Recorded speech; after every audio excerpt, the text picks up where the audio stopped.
आपण आपल्या भक्तीला प्रारंभ करूया. देव आमचा आश्रय व आमचे सामर्थ्य आहे. तो संकट समयी सहाय्य करण्यास सदा सिद्ध असतो.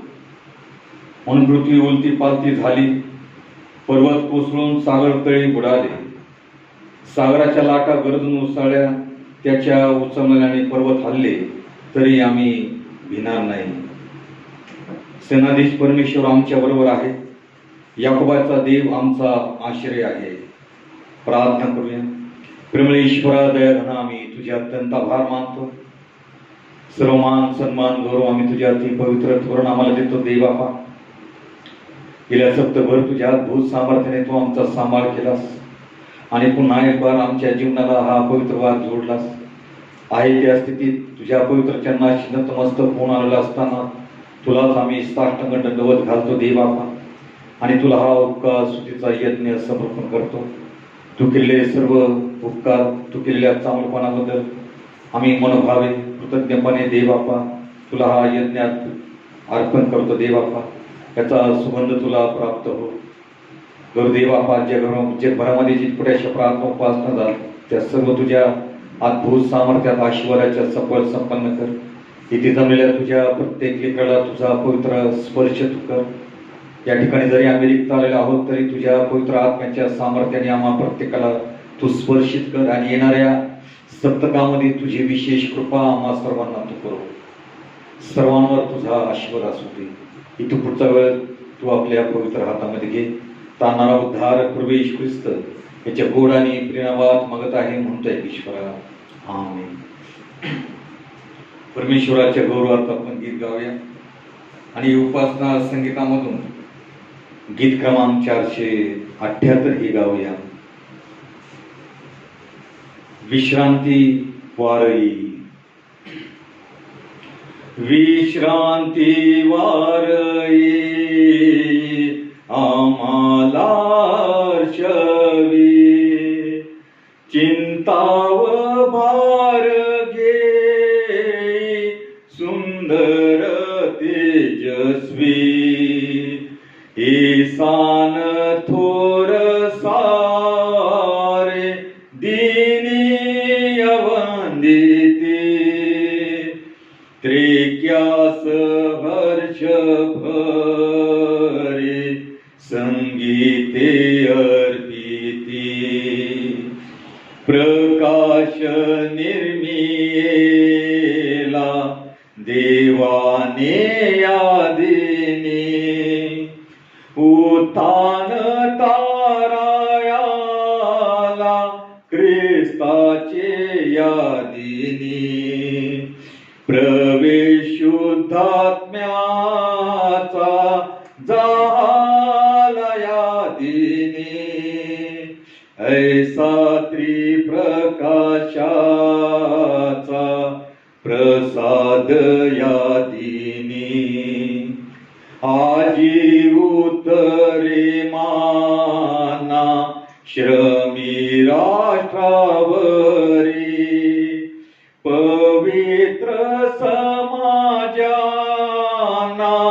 पाचारी तुतारी, जेथे सुवार्ता देते प्रकाश निर्मल, तेथेची आत्मा तृप्ती दे प्राणद जल, नवीन नित्य पाहू प्रसादाया वारी, विश्रांती अंती घेव मुक्तास विखरी, वंदा पिता पुत्राला शुद्धात्म्याला वंदा, त्रेक्यास गा स्तोत्राला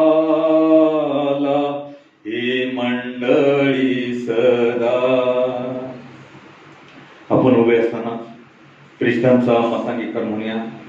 सर्वसमर्थ देव जो पिता, आकाश पृथ्वी यांचा उत्पन्न करणारा आणि येशू ख्रिस्त त्याचा एकुलता एक पुत्र आमचा प्रभू, जो पवित्र आत्म्याच्या योगाने गर्भरूप झाला, कुमारी मर्यादेपासून जन्माला ज्याने पंत ऐकला त्याच्या वेळी दुःख भोगिले, ज्याला वधस्तंभी दिले, जो मरण पावला व ज्याला पुरिले, तिसऱ्या दिवशी मिळण्यातून पुन्हा उठला, स्वर्गात चढला आणि सर्वशक्तिमान देव पिता त्याच्या उजवीकडे बसला आहे. तिथून जीवितांचा मिळण्याचा न्याय करावा जो येणार आहे. त्याविषयी मी विश्वास धरितो. पवित्र आत्मा, पवित्र सार्वत्रिक मंडळी, पवित्रांची सहभागिता, पापांची क्षमा, देहाचे पुनरुत्थान आणि सनातन जीवन याविषयी मी विश्वास धरितो. आमेन. मंडळीने कृपया खाली बसावं. आजच्या मनाकरता जे शास्त्र भाग घेतलेले आहे, जे प्रतीक वचन आहे ते आपण ऐकूया. नीती निर्गम 20 आणि 12 वचन मी आपला करता वाचतो. आपल्या बापाचं व आपल्या आईचा मान राख, म्हणजे जो देश तुझा देव परमेश्वर तुला देत आहे त्यात तू चिरकाल राहशील. आणि दुसरा एक शास्त्र भाग आहे, नीतिसूत्रे याचा 4था अध्याय.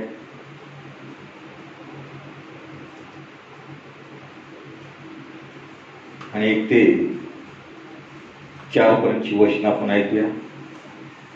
मुलांनो, बापाचे शिक्षण ऐका व सुज्ञता समजण्यासाठी त्याकडे लक्ष द्या, कारण मी तुम्हास उत्तम धर्मोपदेश करीतो. माझे धर्मशास्त्र सोडू नका, कारण मी आपल्या बापाचा पुत्र होतो. माझ्या आईच्या दृष्टीने मी सुकुमार व एकुलता एक होतो.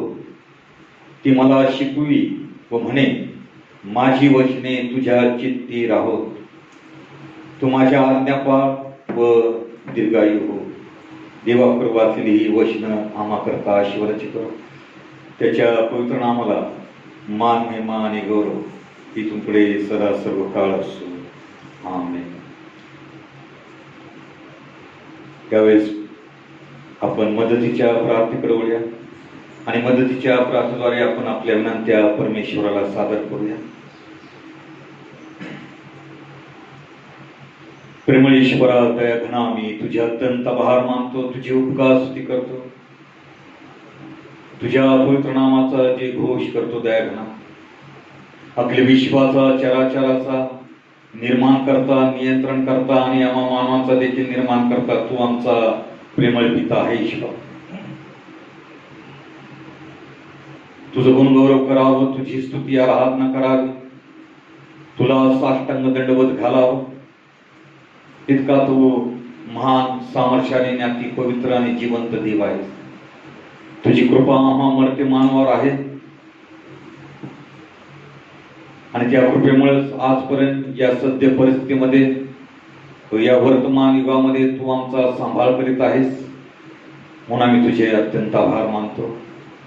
गुरुदेवा, या मदतीच्या प्रार्थनेद्वारे तुझ्या पवित्र चरणाशी नतमस्तक होऊन आलेला असताना तुझ्या चरणी ही नम्रतेची प्रार्थना करतो. दया घना की आमच्या विनंतीच्या शब्दाकडे तुझं लक्ष असू दे. आमच्या गरजा तू पुरवाव्यास, तुझं देवत्व, तुझं अलौकिक सामर्थ्य त्या विनंतीत तू प्रस्थापित करावं अशी तुझ्या चरणी आम्ही नम्रतेची प्रार्थना करतो. कारण अभिवचनाद्वारे तू आमच्या जीवनाशी केलेला करार आहे, मागा म्हणजे तुम्हाला मिळेल. आणि ज्या विश्वासानं, भग्न ध्यानानं आमच्या गरजेप्रमाणे आम्ही मागतो त्यावेळेस तू खरोखर आकाश कपाट उघडून भरून उरल इतका आशीर्वाद देणारा आमचा प्रेमळ पिता आहे. म्हणून गौरदेव बापा, आमच्या प्रार्थना तुझं उत्तर तू दे. ईश्वर, प्रार्थना करतो प्रभुदेव बापा, मंडळी तुझा आशीर्वाद आहे, तिला तुझ्या अद्भुत सामर्थ्यात तू चालवतोस. त्यामुळे जे वयोवृद्ध आहेत त्यांच्यावर तुझी कृपा दृष्टी आहे की अशा या कठीण परिस्थितीमध्ये त्यांचा सांभाळ करतोस, आरोग्य राखतोस, आरोग्य देतोस, गरजा पुरवतोस. म्हणून आम्ही तुझे मनभावे आभार मानतो. त्यांच्या जीवात तुझा सामर्थ्याचा, आनंदाचा वर्धस्त सर्वदा असू दे ईश्वर. आणि त्यांच्या जीवनाचा उणीव तुझ्या गौरवार्थ सर्वदा असू दे ईश्वर. त्यांच्या प्रार्थना ह्या अत्यंत महत्वाच्या आहेत, त्यांचे अनुभव हे महत्वाचे आहेत. म्हणून प्रभुदेव बापा, त्यांना आम्ही तुझ्या सामर्थ्याच्या हातामध्ये सोपवितो. आम्ही दुर्बळ मानव आहोत. आमच्या हातून कळत नकळत घडलेल्या सर्व अपराधांची, पापांची आम्हाला तुझ्या दयेने कृपेने क्षमा कर. आणि प्रभुदेव बापा, आमच्या मंडळीतील जे लेकरं विविध ठिकाणी आहेत, परदेशी आहेत, कामानिमित्त बाहेर आहेत ईश्वरा, त्यांच्यावर तुझा आशीर्वाद असू दे. त्यांचं सर्व कामकाज आशीर्वादाचं कर. सर्व परिस्थितीमध्ये त्यांचा सांभाळ तू करतोस, सुरक्षित ठेवतोस, आरोग्य पुरवतोस म्हणून आम्ही तुझे अत्यंत आभार मानतो. आणि प्रभुदेव बाप्पा, त्यांना तू काही म्हणू नको. आम्ही प्रार्थना करतो प्रभुदेव बाप्पा, ज्यांचे ज्यांचे वाढदिवस झालेले आहेत, लग्नाचे वर्धापन दिवस झालेले आहेत, त्या सर्वांसाठी आम्ही प्रार्थना करतो की प्रभुदेव बाप्पा, त्यांच्या जीवनावर तुझी कृपा दृष्टी सर्वदा असू दे. त्यांना तुझ्या प्रीतीत, विश्वासात, ऐक्यात आणि आधित्यमध्ये सर्वदा चालू लागणार आरोग्य, समाधान, शांती त्यांना सर्वदा तू पुरव अशी तुझ्या चरणी आम्ही नम्रतेची प्रार्थना करतो प्रभुदेव बाप्पा. आम्ही प्रार्थना करतो आमच्या देशासाठी प्रभुदेव बाप्पा. देशाची जी परिस्थिती आहे ईश्वर, शेजारील जे राष्ट्र आहे चीन, ते प्रभुदेव बाप्पा अनेक प्रकारच्या कुरापती करतात, त्यामुळे आमचे देखील 20 जवान शहीद झालेले आहेत ईश्वर. प्रभुदेव बाप्पा, जो करार झालेला आहे त्या कराराचं उल्लंघन झालेलं आहे. प्रार्थना करतो प्रभुदेव बाप्पा की दोन्ही देशामध्ये तू शांतता प्रस्थापित कर आणि होणाऱ्या सर्व धोक्यापासून या देशाचं तू रक्षण कर अशी तुझ्या चरणी आम्ही प्रार्थना करतो. जे निर्णय घेणारे वरिष्ठ अधिकारी आहेत त्यांना तुझ्या ज्ञानाने सामर्थ्याने तू भर आणि या सर्व भयप्रस्त परिस्थितीतून आमच्या देशाचं तू संरक्षण कर. जे शहीद झालेले आहेत त्यांच्या कुटुंबाकरता प्रार्थना करतो प्रभुदेव बाप्पा की त्यांच्या कुटुंबाचा तू सांत्वन कर आणि तू त्यांच्या जीवनाचा उत्तम मेंढपाळ हो. आणि प्रार्थना करतो गुरुदेव बाप्पा, सत्य परिस्थितीमध्ये आम्ही वाटचाल करीत असताना आज संपूर्ण जगाला महामारीने वेचलेला आहे ईश्वरा. कोरोना आजाराचा प्रादुर्भाव सर्वत्र भयंकरतेने पसरत आहे आणि आमचा देश देखील त्याला अपवाद नाही. अनेक लोक मृत्युमुखी पडलेले आहेत, अनेक लोक आजारी आहेत, दवाखान्यात उपचार घेत आहेत. याचा अर्थ असा नव्हे की ते पापी आहे म्हणून.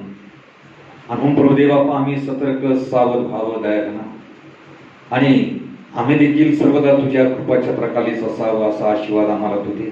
आणि प्रार्थना करतो प्रभुदेव बाप्पा की या रुग्णांकरता जे डॉक्टर लोक, नर्स लोक, सेवक लोक, पोलीस दल उपचार करत आहेत, सहाय्य करत आहेत, संरक्षण करत आहेत, त्यांना तुझ्या अद्भुत सामर्थ्यात आशीर्वादाची कर. त्यांची सर्व सेवा आशीर्वादाची कर. त्यांच्या जीवनावर तुझा वरदहस्त सर्वदा असू दे. प्रार्थना करतो गुरुदेव बाप्पा की या आजारावर लवकरात लवकर उत्तम औषध निर्माण व्हावं.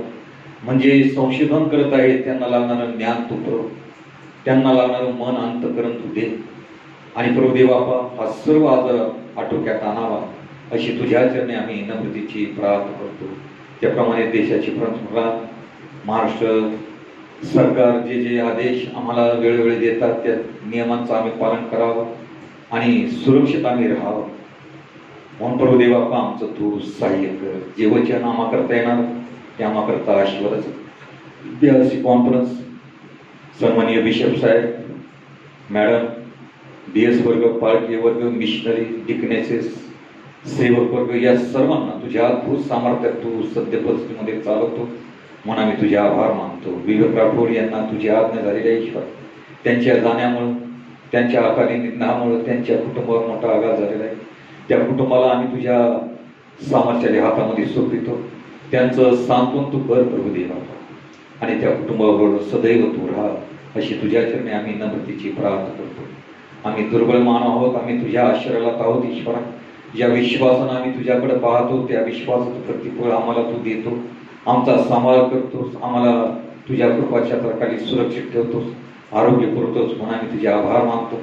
आणि या वेळेचा विनियोग आम्ही तुझ्या गौरवार्थ सदैव मनभावे करीत राहावं आणि तुझं सामर्थ्य आम्ही भरलेलं आम्ही असावं की तो जीवनाचा प्रकाश आमच्या जीवनातून परावर्तित होईल आणि इतरांना देखील हा जीवनाचा प्रकाश प्राप्त होऊन त्यांना देखील त्यांच्या जीवनातला अंधकार दूर होऊन अनंतकाळचं जीवन प्राप्त होईल. या अनुषंगाने आम्ही विश्वासात, प्रार्थनेत, वचनात या समयाचा उपयोग घेऊन स्थिर स्थावर असावं. अनेकांच्या कुटुंबामध्ये अनेक प्रकारच्या अडीअडचणी आहेत, कामधंद्याने आता परत सुरू झालेले आहेत ईश्वरा. तरी प्रभुदेव बाप्पा त्यांचे जे काही मनोरथ आहे ते सर्व तू सिद्धीस दे. त्यांची ही सर्व हानी तू भरून काढ.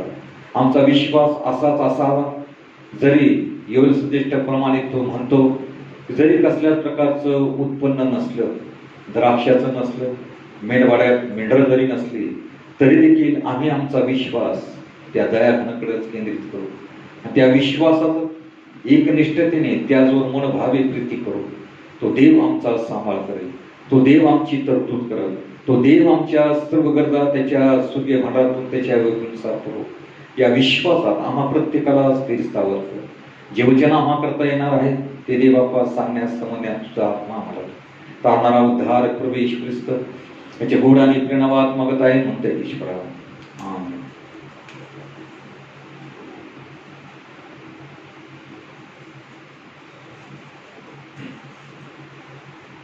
संपूर्ण जगामध्ये जूनच्या 3ऱ्या आठवड्यामध्ये फादर्स डे पितृदिन साजरा केला जातो. आणि आज आम्ही देखील निर्गम 20:12 यामध्ये जी आज्ञा परमेश्वर देवाने आम्हाला दिलेली आहे की तू आपल्या आई बापांचा सन्मान कर. आई वडिलांचा सन्मान प्रत्येक लेकराने करणं गरजेचं आहे. तर देवाचा अनुग्रह आणि देवाचा आशीर्वाद त्या कुटुंबावर असतो. जुन्या करारामध्ये आम्ही पाहतो की अनेक चांगले वडील होऊन गेलेले आहेत. नोहा आहे की नोहाने त्या वाळवंटात जहाज देवाने सांगितलेलं तारू बांधलेलं आहे. लोकांनी टिंगल टवाळी केली, परंतु नोहाने त्याकडे दुर्लक्ष केलं. त्याचा विश्वास देवाच्या आज्ञेवर होता आणि देव नक्की हे घडवून आणत. जरी काळ विपुल झाला, 100 वर्ष लागले, तरी देखील देवाच्या अभिवचनावर त्याचा विश्वास दांडगा होता. आणि हाच आदर्श त्याने आपल्या मुलांसमोर ठेवला आणि म्हणून जलप्रलयापासून त्यांचं संरक्षण झालं. आणि देवाने त्याला जे सांगितलं त्याप्रमाणे नोहा त्याचं कुटुंब आशीर्वादी देखील झालं. अब्राम, याकूब, इसाक हे सर्व चांगले वडील होते, कारण त्यांच्यापासून देवाने सांगितल्यामुळं त्यांच्यापासून राष्ट्र निर्माण झाली. पृथ्वीचा जलप्रलयाने नाश झाला, परंतु सर्वांची कुटुंब अबाधित राहिली. आमचा स्वर्गीय पिता अत्यंत पवित्र, तर आम्ही पित्याने स्वतःला शुद्ध आणि पवित्र राखून आपल्या मुलांना एक चांगला ख्रिस्ती, चांगला नागरिक करता येईल, चांगला आदर्श निर्माण करता येईल. आणि देवाच्या या जिवंत अभिवचनामध्ये, आज्ञांमध्ये यशाचं खरं रहस्य आहे. त्यांना जे चांगले देवभक्त होऊन गेले, जे वडील होऊन गेले, फक्त त्यांनी देवाच्या सामन्यावर विश्वास ठेवला. आणि किती कठीण प्रसंग त्यांच्या जीवनात आले, परंतु जे देवाने त्यांना सांगितलं त्या देवाच्या आज्ञेमध्ये त्यांनी तसबोरही कसूर केली नाही. त्यांच्या जीवनात मोठे दुःखद प्रसंग आले, तरी देखील देवाच्या आज्ञेला त्यांनी सर्वप्रथम मान दिला. देवाच्या आज्ञेला ते शिरसावंत झाले आणि म्हणूनच देवाने त्यांचं जीवन आशीर्वादाचं केलं. आणि त्यांच्यापासून देव जे बोलला राष्ट्र निर्माण होईल, तर राष्ट्र निर्माण देवाने केले. म्हणून आम्ही वडिलांनी सध्या परिस्थितीमध्ये जात असताना, परिस्थिती वाईट आहे, अडचणीची आहे, तरी देखील आम्ही देवावर पूर्ण विसरून राहणं गरजेचं आहे. परमेश्वराने जे जे आज्ञा आम्हाला दिलेल्या आहेत पवित्र शास्त्रातून, त्यावर आमचं हे भौतिक जीवन आधारलेलं असावं आणि आम्ही कृतिशील जीवन जगावं. देव आमच्या सर्व कर्तृत्वाला निश्चितपणे आशीर्वादित करेल. आणि पाहतो की मातृदिनाप्रमाणे पितृदिन चांगलाच लोकप्रिय ठरत आहे. पित्यांचा व पित्या समान यांचा सन्मान केला जातो. परंतु या प्रसंगातून वाटचाल होत असता पित्याच्या मनातल्या भावना काय असतील, मग त्यात कमी वयाचे वडील, जास्त वयाचे वडील यांच्या मनात अनेक विचार असतील, किंवा वृद्धाश्रमात राहणारे वडीलजन, कुटुंब, लेकरे, नातवंडे यांच्यापासून दूर त्यांना कसे वाटत असेल. दुःखच त्यांच्या मनाला पोखरत असणार, मन उद्ध्वस्त करणार. मग तेच दात ओठ खाऊन आपल्या नशिबाला दोषी देत असतील. मग कुटुंबात जे वडीलजन आहेत त्यांनी काय करावे, हा एक प्रश्न आहे. सध्या परिस्थितीमध्ये लेकरं ऐकत नाही, हट्टी बांधतात. परंतु परमेश्वराचं वचन अत्यंत सत्य आहे. इस्रायल लोकांना ज्या आज्ञा दिल्या होत्या त्यामध्ये सांगितलं की तू या सर्व आज्ञा, विधी, निर्बंध तू आपल्या लेकराबाळांच्या मनावर बिंबव, ठसव, उठता बसता चालता निसता त्यांच्या मनावर बिंबवलं, ठसवलं तर लेकर त्यापासून परावृत्त होणार नाही त्या मार्गापासून, आणि त्यामुळं लेकर आशीर्वादित होतील.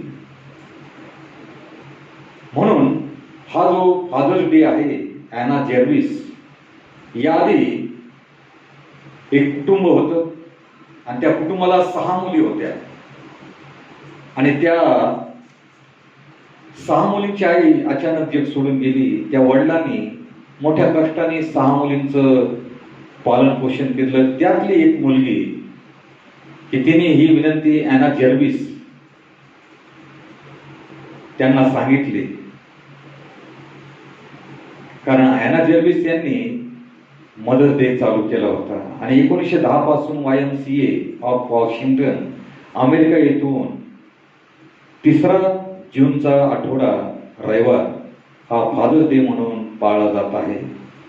त्या मुलीने आपल्या वडिलांचं दुःख बघितलं, किती कष्टात 6 लेकरांचं त्यांनी संगोपन केलं आणि म्हणून जसा आईचा आदर केला जातो, सन्मान केला जातो, त्याप्रमाणे पित्याचा देखील भाव म्हणून तेव्हापासून 1910 पासून फादर्स डे चालू करण्यात आला. आईविषयी आम्ही अनेकदा विचार करतो, आईविषयी सर्वच कवी, मोठमोठे लेखक लिहितात, चांगली गोष्ट आहे, परंतु वडिलांकडं तेवढं पाहिलं जात नाही. आई घराचं जर मांगल्य असते तर वडील बाप घराचं अस्तित्व असतं, परंतु या अस्तित्वाला, या घराच्या अस्तित्वाला खरोखर आम्ही समजून घेतलं आहे का? वडिलांचं महत्व अधिक असूनही त्यांच्याविषयी जास्त लिहिलं जात नाही. कोणी अधिक आईविषयीच बोलत राहतो. पुष्कळ लेखकांनी आईचंच महत्व अधिक सांगितलेलं आहे, आईचेच गोडवे गायलेले आहे. कवींनी देखील आईचं तोंड भरून कौतुक केलं आहे आणि चांगल्या गोष्टींना आईचीच उपमा दिली जाते, हे योग्यच आहे. पण वडिलांविषयी कुठंच फारसं बोललं जात नाही. काही लोकांनी वडिलांचं किंवा बापाचं चित्र असं रेखाटलं, तो तापट आहे, तो व्यसनी आहे, मारधोड करणार आहे. समाजात काही जण असतील, परंतु चांगल्या वडिलांबद्दल काय, हा एक प्रश्न उभा राहतो. जर आईकडे अश्रूंचे पाठ असतात पण वडिलांकडे संयमाचे घाट असतात. आई रडून मोकळी होते पण वडिलांनाच सांत्वन करावं लागतं आणि रडणाऱ्यांपेक्षा सांत्वन करणाऱ्यावरच जास्त ताण पडतो, कारण हा अनुभव आम्हाला अनेक दुःखद प्रसंगात येतो. सांत्वन करणं अत्यंत कठीण असतं. ज्योतीपेक्षा समय तापते ना, पण श्रेय मात्र ज्योतीलाच मिळत राहतं. रोजच्या जेवणाची सोय करणारी आई आमच्या लक्षात राहते, परंतु आयुष्याच्या शिदोरीची सोय करणारा बाप आम्ही किती सहजपणे विसरून जातो. सर्वांसमोर आई मोकळेपणाने रडतो आणि त्यामुळे लेकरं देखील दुःखी कष्टी होतात. पण रात्री उशी तोंड खुपसून मुसमुसतो तो वडीलच असतो. आई रडते, लेकरे रडतात, परंतु वडिलांना रडता येत नाही. स्वतःचे वडील वारले तरी बापाला रडता येत नाही, कारण लेकरांची जबाबदारी जपायची असते. पत्नी जर अर्ध्यावर साथ सोडून गेली तर लेकरांकरता अश्रूंना आवर घालावं लागतं. वडिलांच्या जीवनाकडे जर बायकाने निरीक्षण केलं तर वडिलांच्या टाचा जिंकलेल्या चपल्याकडं जर आमचं लक्ष आम्ही केंद्रित केलं तर त्यांचं आम्हावरील असलेलं प्रेम कळतं.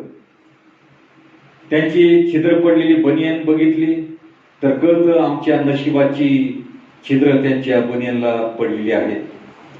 त्यांची दाढी वाढलेला चेहरा त्यांची काटकसर दाखवितो. मुलांना सर्वदा नवे वस्त्र पण स्वतः जुनेच घालतील.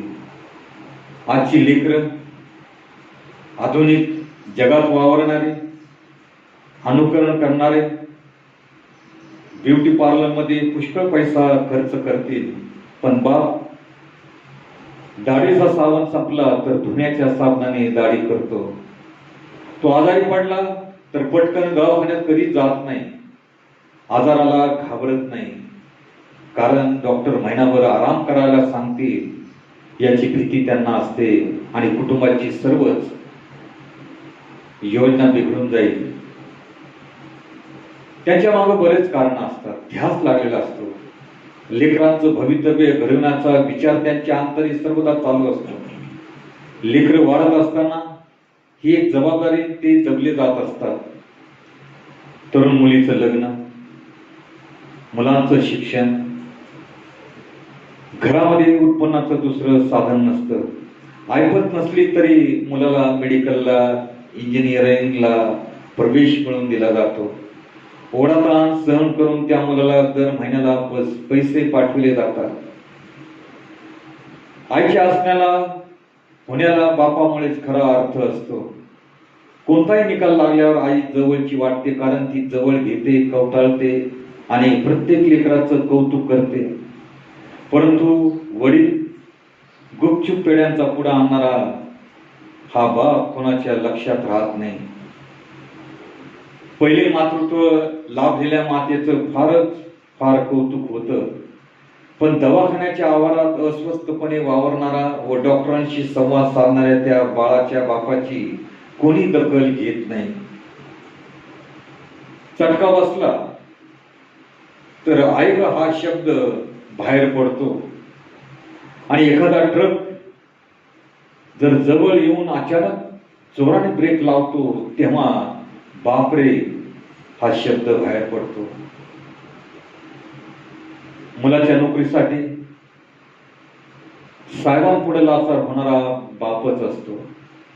मुलीच्या स्थळासाठी उंबरठे झिरणारा बापच आपल्या व्यथा दडपणारा असतो. खरंच किती मोठा असतो. म्हणून या दिवसाला ग्रेट फादर डे म्हणावं. जगीत बाप आपल्याला हे सर्व देतो, पण स्वर्गीय बाप यापेक्षाही भरपूर आपल्याला आशीर्वादित देतो. कारण लुकटृष वर्तमान 11 अध्याय आणि 13 वचनामध्ये म्हटलं आहे की तो सर्वांचा एकच पिता आहे, त्याजवळ मागा तो स्वर्गीय आशीर्वाद देईल.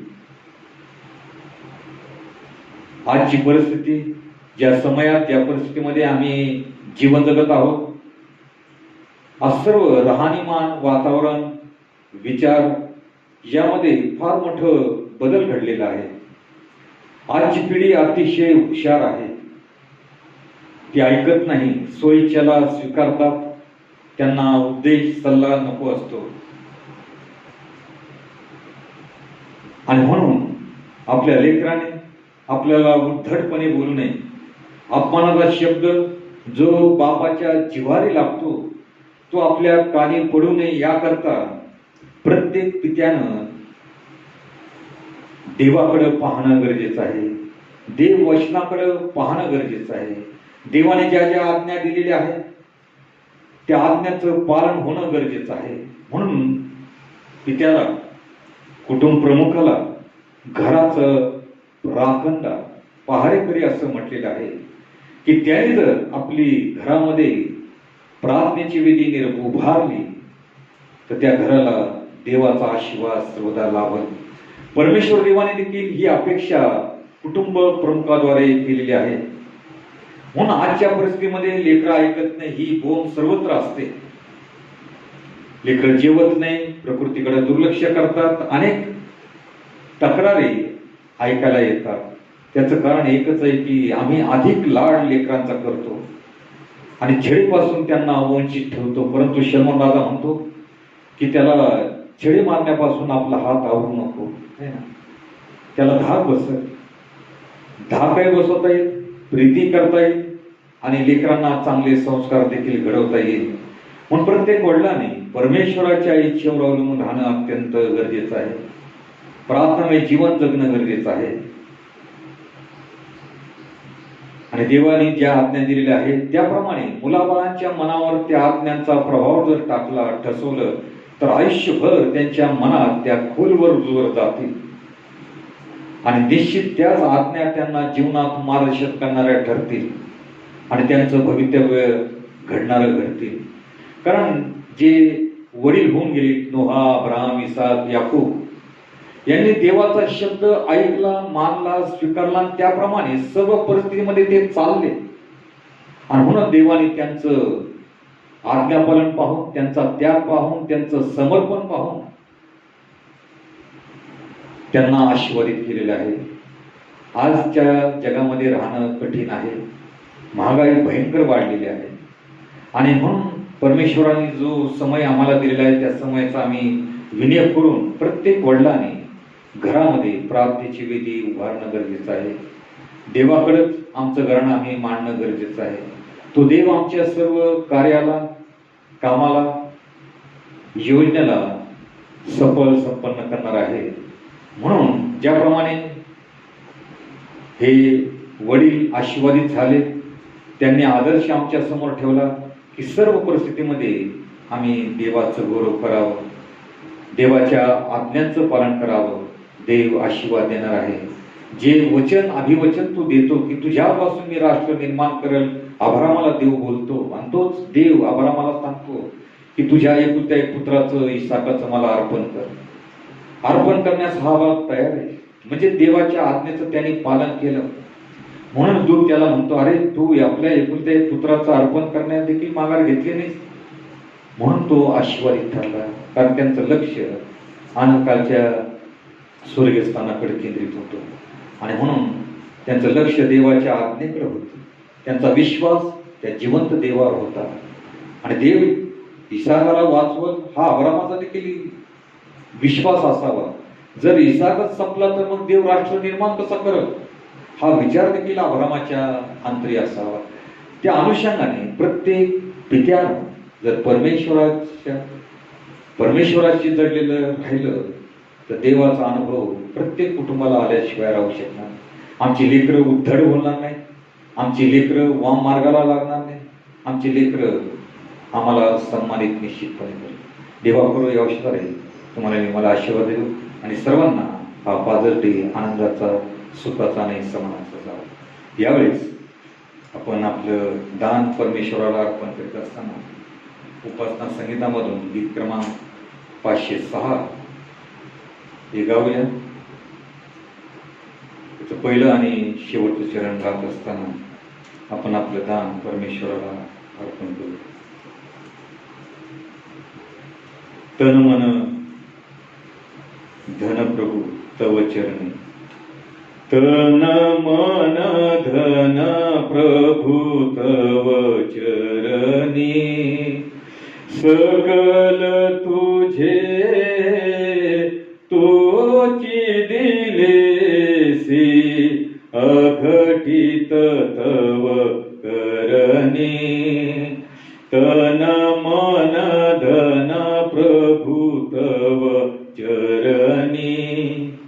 माझे हे ते मीच मिळविले, माझे हे ते मीच मिळविले, समजत से अभिमाने पूर्वी, समजत से अभिमाने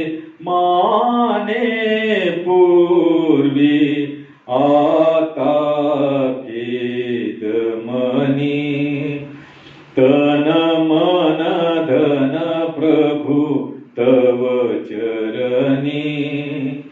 वाट करे पण जीवन मम तो, वाट करे पण जीवन मम तो, शरणागत मी पतित तुला गा, शरणागत मी पतित तुला गा. जय दे भव तरणी, तन मन धन प्रभू तव चरणी. यावेळेस आपण आपलं दानावर आशीर्वाद मागण्यापूर्वी काही सूचना आहेत. मागील आठवड्यात मंडळीचे सेक्रेटरी निलेश कांबळे आणि अनिमेश नाईक यांनी जे दान जमा केलं, अनेकांनी दान दिलेलं आहे आणि ज्यांचे डबे किंवा उपवास दान, दशांश आणि ऑफरिंग जर राहिलं असेल आपण कृपा करून देण्याची कृपा करावी. सर्वदान चर्चमध्येच मोजलं जाईल आणि ते बँकेत जमा करता येईल, आपला व्यवहार सुरळीत होईल. आणि म्हणून याकरता मी पुन्हा एक वार विनंती करतो, ज्यांनी सहकार्य केलं त्या सर्वांचे मी आभार मानतो आणि आपलं देवावरील प्रेम व्यक्त केलं याबद्दल मी आपले आभार मानतो. कारण या कसोटीमध्येच देव आम्हाला कसाच लावत असतो आणि आम्ही त्याच्या कसाच उतरणं गरजेचं आहे. जर आभार देव इसाक मागतो, आमच्याजवळ तो काय मागत आहे? ही देवाची योजना आहे. म्हणून आलेल्या संधीचा आम्ही लाभ घ्यावा आणि परमेश्वराला आमचं अर्पण समर्पित करावं. देव आम्हाला त्याचा आशीर्वाद निश्चित देईल. यावेळेस आपण आशीर्वाद मागूया. प्रेमळेश्वरा दयाघना, आम्ही तुझे अत्यंत आभार मानतो, तुझी उपकार स्तुती करतो, तुझ्या पवित्र नामाचा जे घोष करतो. दयाघना,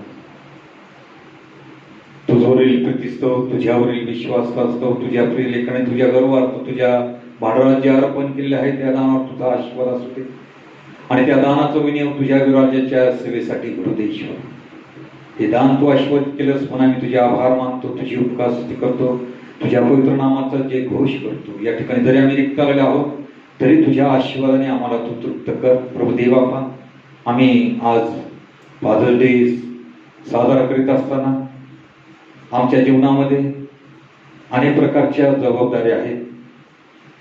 त्या जबाबदाऱ्या पार पाडण्यास आम्ही दुर्बळ वडील आहोत, परंतु आमच्या समोर देवाने आव्हान ठेवलेलं आहे की त्याच्याकडे आम्ही विश्वासानं पाहावं, त्याच्या प्रार्थनेत, वचनात, त्याच्या गीतात आम्ही सर्वदा वाढावं. आम्ही आमचा सर्व भार त्याचवर सोपवावा, कारण तो म्हणतो की अहो कष्टी व भाराखंडजनो तुम्ही सर्व मजकडे या. आम्ही त्या जिवंत देवाकडे जावं. आमच्या घरामध्ये त्याचं गौरव आम्ही सर्वदा करावं. तो देव अद्भुततेने आमचं सर्व जीवन, आमचे सर्व कष्ट दूर करून आमचं जीवन आशीर्वादाचं करणार आहे. आमच्या गरजा पुरवणारा तो जिवंत देव आहे. दाविदाला म्हणतो की परमेश्वर माझा मेंढपाळ आहे, मला काही उणं पडणार नाही. आज हे आव्हान आमच्या समोर आहे. ईश्वर, जर परमेश्वर आमचा मेंढपाळ आहे तर खरोखर आम्हाला काही उणं पडणार नाही. कारण तो पुढे म्हणतो खरोखर माझं पात्र काठकाठ भरून वाहत आहे. आज देवाच्या आशीर्वादाने आमचं पात्र काठकाठ भरण्याकरता त्या परमेश्वरावर आम्ही आमची श्रद्धा व्यक्त करणं गरजेचं आहे. तो देव आमच्या अगदी समीप आहे. प्रार्थना ऐकली म्हणून आम्ही तुझे आभार मानतो. तारणारा उद्धार प्रभू येशू ख्रिस्त याच्या गोड आणि प्रेरणावाद मागत आहे म्हणून त्या ईश्वरा आमेन. आपण सर्वजण मिळून प्रभूने शिकलेली प्रार्थना म्हणूया. हे आमच्या स्वर्गातील पित्या, तुझे नाम पवित्र मानले जाऊ, तुझे राज्य येऊ, जसे स्वर्गात तसे पृथ्वीवरही तुझ्या इच्छेप्रमाणे हो. आमची रोजची भाकर आज आम्हास दे आणि जसे आणि आमच्या ऋण्यास ऋण सोडले आहे तशी तू आमचे ऋणे आम्हास सोड आणि आम्हास परीक्षेत आणू नकोस तर आम्हास वाईटापासून सोडव. कारण की राज्य, सामर्थ्य आणि गौरव ही सर्व काळ तुझीच आहे. आमेन. आशीर्वाद घ्या. परमेश्वराची शांती सर्व बुद्धीच्या पलीकडे आहे, ती तुमच्या अंतःकरणास व मनास परमेश्वराच्या व त्याचा पुत्र येशू ख्रिस्त आपला प्रभू याच्या ज्ञानात व प्रीतीत राखो. आणि सर्वसमर्थ परमेश्वर पिता, पुत्र आणि पवित्र आत्मा यांचा आशीर्वाद तुम्हाला असो आणि सर्वदा तुम्हासह राहो. आमेन. सुवंद्य देवा परात्पर